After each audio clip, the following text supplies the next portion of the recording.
Hello guys, welcome to this UPSC CSAT Prelims Paper 2 lecture series by Platos. This is the second lecture. This is on mathematics for UPSC CSAT. We will be looking into the number system, powers, concept of HCF, LCM and how to denote HCF, LCM in a diagrammatic form and to really understand how to apply this to some sample problems.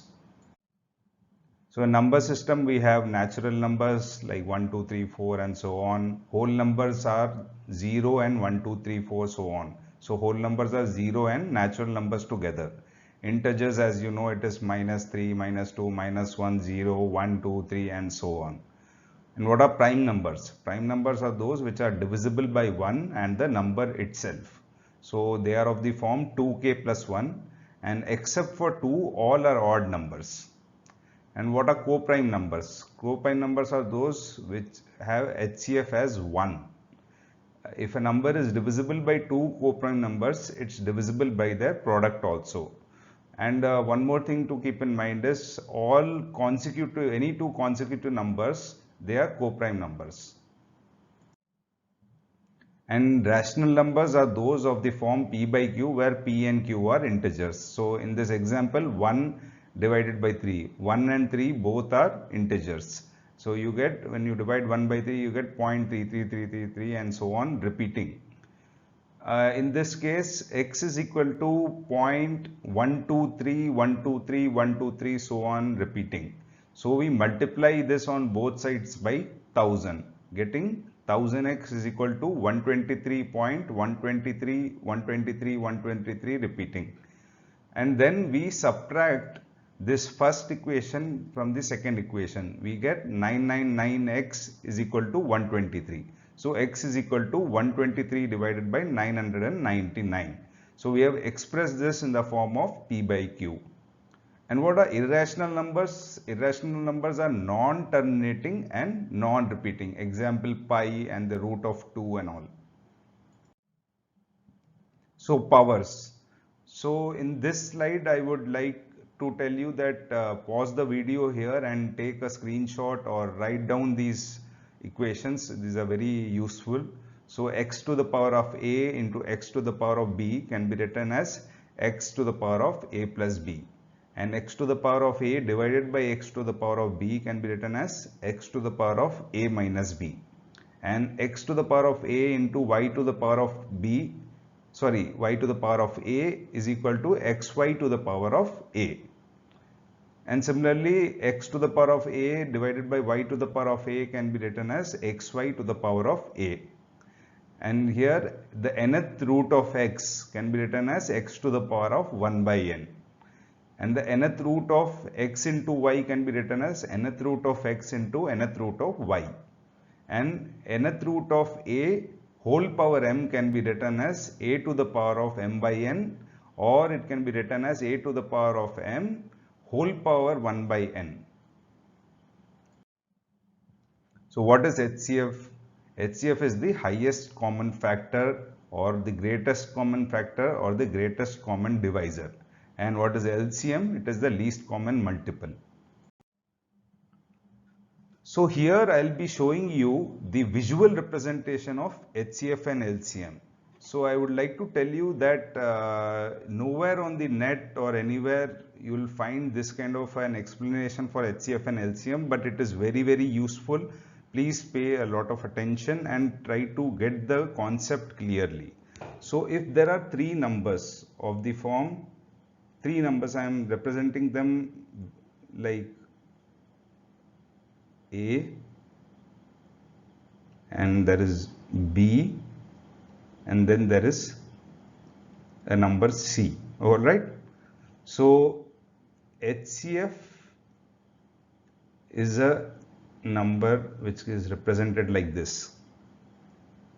So what exactly is HCF? It is something which can divide all these three numbers A, B, C into equal parts. Like if this is A, the HCF will be dividing it into two equal parts. If this is B, HCF can divide it into, for example, three equal parts. An example, if this is C, might be HCF can divide it into 4 equal parts. So please try to understand, HCF is something which can divide the numbers into equal parts. And now we are coming on to LCM. LCM is something which can contain these all numbers.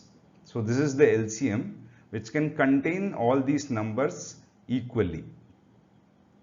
So for example, if this is our LCM, it can contain 3 parts of A. For example, I am telling it can contain 3 parts of A, or might be 4 parts of A, and 3 parts of B, and 2 parts of C. So I hope this visual representation of HCF and LCM is very clear. HCF is something which can divide its constituting numbers in equal parts, and LCM is something which contains all these numbers in equal parts.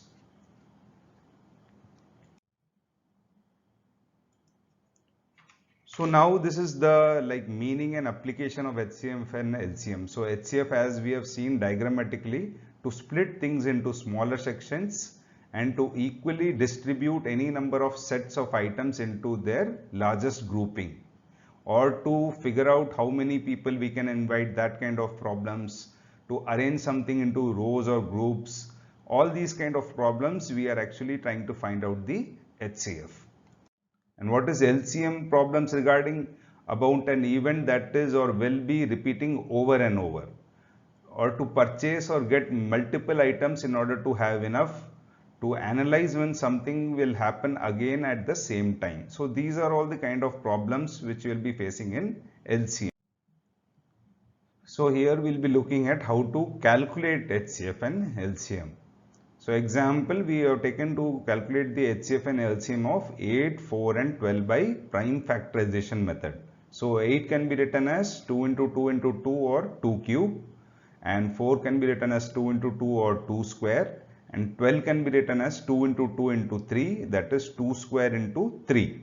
So HCF is the common factors which we get, that is 2 into 2, 4. And LCM is, we are taking the highest power. So 2 cube into 3, that is 8 into 3, 24. So now we will see how to calculate the LCM by division method. It is very simple. We have done this in, I think, very primary classes like 6th, 7th and all. So we just will do that by division method. So just write this in division form. We take 8, 4 and 12. So we start dividing by the common factor, which is 2 here, the least common. So 2 4s are 8, 2 2s are 4 and 2 6 are 12. Then again the common factor is 2. So we divide by that, we get 2 2s are 4, 2 1s are 2 and 2 3s are 6. So the LCM is nothing but 2 into 2 into 2 into 1 into 3, that is 8 into 3, that is 24. So this is how you do it by division method. Simple. And here are some certain rules of HCF and LCM. That is, the product of two numbers is equal to the HCF into LCM. And for the same number, the HCF and LCM is also same. And in case of fractions, if you need to find the HCF of a fraction, then you take the HCF of the numerator and divide it by the LCM of the denominator. And the opposite happens for LCM. If you have to find out the LCM of a fraction, you find out the LCM of the numerator and divide it by the HCF of the denominators. So now let us look into some real life problems and how to solve them. So for example, John has two pieces of cloth. One piece is 45-meter wide and another piece is 90-meter wide. So he wants to cut both the strips of equal width. So how wide should he cut the strips? So first of all, you should be able to understand whether this is a HCF problem or a LCM problem. So as we have seen in the visual representation and also in the meaning of HCF, it is clear to us that this is a HCF problem. So we simply have to calculate the HCF of 45 and 90. And this we are doing by prime factorization method, and this is the answer, 45. Now the next problem. So John exercises every 8 days and Anjali every 4 days. John and Anjali both exercise today. After how many days they exercise together again? So this is a LCM problem. So here we have to find the LCM of 8 and 4, and the answer is 8. Thank you very much. Please do subscribe, like and share. Jai Hind.